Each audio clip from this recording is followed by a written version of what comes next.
tampilan depan semua, tapi kan hasrat kekuasaannya nggak kebayang kan gitu. Anaknya berkuasa, mantunya berkuasa dan sebagainya. Udah. Assalamualaikum warahmatullahi wabarakatuh. Balik lagi di channel Akbar CK. Nah, pembahasan kita kali ini ialah siapa sih yang sebetulnya yang haus kekuasaan, yang rakus kekuasaan, seperti yang dituduhkan oleh para pembenci-pembenci Pak Jokowi ini ya, yang katanya Pak Jokowi itu hasrat berkuasanya sangat luar biasa, Pak Jokowi dan keluarga Pak Jokowi. Nah, sekarang pertanyaannya, yang benar-benar haus kekuasaan itu Pak Jokowi dan keluarga Pak Jokowi atau para pembenci Pak Jokowi ya, para menteri yang udah dipecat, terus komisaris BUMN yang pernah dipecat karena dendam ya. Jadi ya memframing secara jahat Pak Jokowi dan keluarga Pak Jokowi. Nah, seperti apa itu selengkapnya kita dengarkan diskusi antara Pak Zulpan Lindan dan Pak Yasubiakto. Tanpa berlama-lama, langsung aja kita simak videonya berikut ini. Apakah karena itu dibebani oleh rasa ingin berkuasa? Kalau saya pikir feeling saya di sana. Kalau Pak Jokowi, Pak, dia nggak punya bakat itu deh. Saya yakin itu. Orangnya tidak seperti itu, nggak kemaruk kata orang Jawa. Nah, yang kemaruk ini bahaya. Diberhentiin jadi menteri ngamuk. Bapak kan tahu siapa-siapa yang kawan-kawan kita yang ngamuk itu. Dari Refli Harun, dari almarhum Faisal Basri, Rizal Ramli, sampai sekarang siapa yang masih ngamuk? Saya Didu, ngamuk terus gitu. Ya, soal diberhentikan, diganti itu kan karena mungkin kapasitasnya atau apa. Kan harusnya diterima baik saja gitu kan. Ya baik-baik saja dia gitu. Ini kan enggak, itu yang membuat ribut terus kan gitu. Jadi di framing segala macam sampai masuk ke laut mau nyabut bambu segala macam, ngapain lu kedinginan di situ. Ya, jadi memang kebanyakan para politisi kita ini Pak nggak siap kalah. That's point. Ya kan? Nggak siap kalah, selalu mau menang. Bagaimana? Kan nggak ada gilirannya kan? Ya, iya. Kalau kita lihat yang paling baru ya Pak Jokowi itu. Begitu dia keluar dari PDIP, bukan keluar dari memang karena dia sudah menganjurkan Pak Prabowo dulu sama Ganjar, kan gitu kan ceritanya. Sambil belajar berprofes, nanti itu bagus banget kemarin kalau itu dijalankan Pak. Tapi karena tidak mau ya tidak ada pilihan, karena ngurusin setelah dia ini, setelah Pak Jokowi ini kan keberlanjutannya kan memang harus clear. Sesuai dengan chemistry-nya kan. Pembangunan itu seperti apa, Pak Prabowo lah yang sudah dipilih Pak Jokowi. Karena kalau tidak Pak Julvan, masalah dia di 2019 berani naruh sebagai Menhan itu. Padahal rivalitasnya kan udah 10 tahunan dia itu kan. Itu sudah kepercayaan yang sangat tinggi dia itu kan. Nah, ini kan harusnya dari kemarin itu ya sudah gitu. Cuma kan karena itu tadi saya bilang nafsu kekuasaannya tinggi. Jadi kalau itu yang terus mau dipertahankan, begitu dia tidak kebagian kue itu ngamuk. Ya, kasus PDIP kemarin itu sebenarnya bisa dijadikan sebagai satu pelajaran penting dalam dunia politik kita ya. Orang kan harus tahu bahwa partainya pemenang memang. Ya, kemudian dia punya calon, tapi kan dia harus melihat calon yang memang betul-betul dibutuhkan untuk kepentingan bangsa dan negara itu seperti apa, kan gitu. Itu kalau buat negarawan kan Pak? Iya. Kan poinnya di situ. Iya. Jadi kalau kita bicara negarawan ya harusnya seperti itu. Sekarang siapa negarawan kalau kita bicara itu? Ya nggak ada. Kalau saya melihat negarawan itu cuman dalam konteks pemerintahan sekarang Pak ya. Ya negarawan itu cuman Prabowo sendiri. Tinggal dia. Yang lain pikirannya kan kemana-mana kita nggak tahu nih. Kepentingan apa kan gitu. Jadi negarawannya memang kemarin saya sempat ngobrol sama beberapa waktu yang lalu waktu lagi kampanye kan sama Khodori kan saya kan ketemu di Jakarta. Ya dia jelasin lah segala macam proses karena sedikit banyak saya dapat tambahan informasi tentang Pak Prabowo kan. Dan saya pikir ya memang tidak salah. Saya pikir Pak Jokowi itu nggak sembarangan lihat orang. Ya, ya. Gayanya dia gitu ya. Tapi dia batinnya jalan, bos. Jadi nggak sembarangan. Kita Pak di sini di Unpacking ini saya pernah menjelaskan bahwa pada bulan Maret 2023 itu kita jelaskan bahwa Pak Prabowo itu pasti mendukung Prabowo. Pak Jokowi pasti mendukung Prabowo. Iya.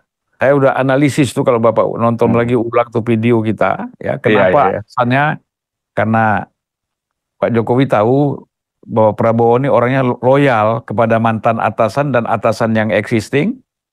Ya, jadi dia loyal dan dia akan tidak melakukan hal-hal balas dendam dan segala macam. Nggak ada sama dia itu. Nah, itu beda dengan calon yang lain. Waktu itu kan belum ada calon yang lain yang muncul Ganjar atau Anies. Jadi saya lihat baru potensialnya Prabowo. Nah, jadi Pak Jokowi itu pasti mendukung Prabowo. Tetapi orang-orang tuh nggak percaya, termasuk PDIP nggak percaya. Gitu. Iya. Salah mereka nggak bisa baca itu maksudnya. Bahkan PDIP itu last minute itu masih percaya Prabowo mau jadi wakilnya Ganjar. Terlalu pede ya. Iya. Ini kan saya cerita Pak, saya ketemu dengan Pak Prabowo. Ya kan? Ngobrol 3 jam, hampir 3 jam lah ngalur hidup kemana-kemana ngomong.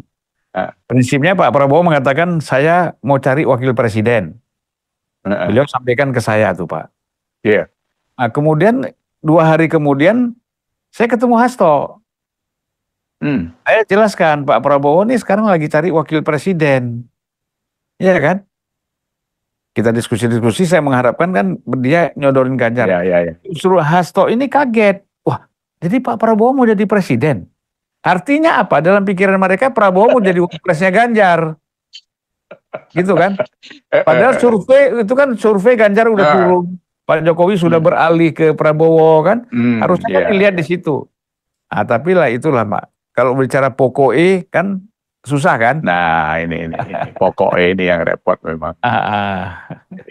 Jadi waktu itu saya sudah sempat ikut meeting Pak. Kan saya sebelumnya ada di dua radio, TV 2045 kan.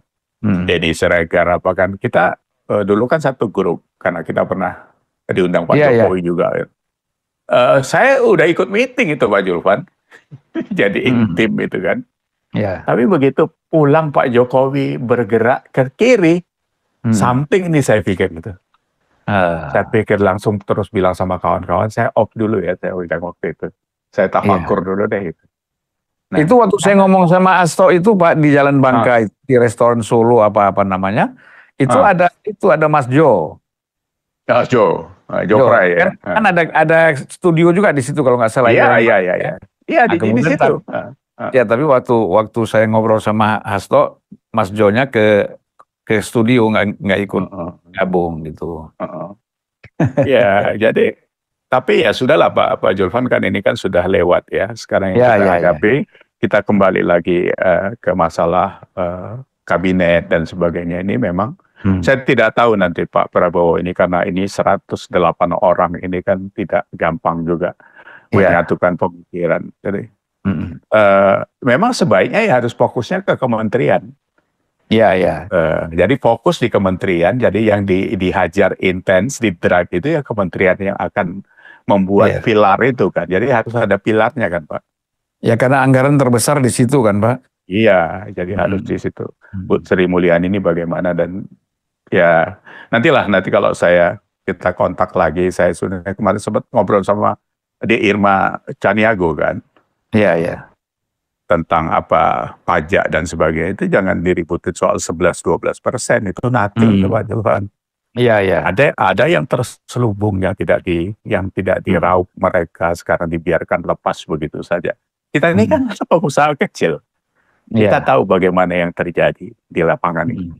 Ada peluang yang sangat mungkin diambil dan itu nilainya bukan kecil, tapi harus dididik. Jadi masyarakat kita ini jangan di kotak-kotak seolah-olah ini nggak bayar pajak dilindungi karena dianggap masih UMKM gitu.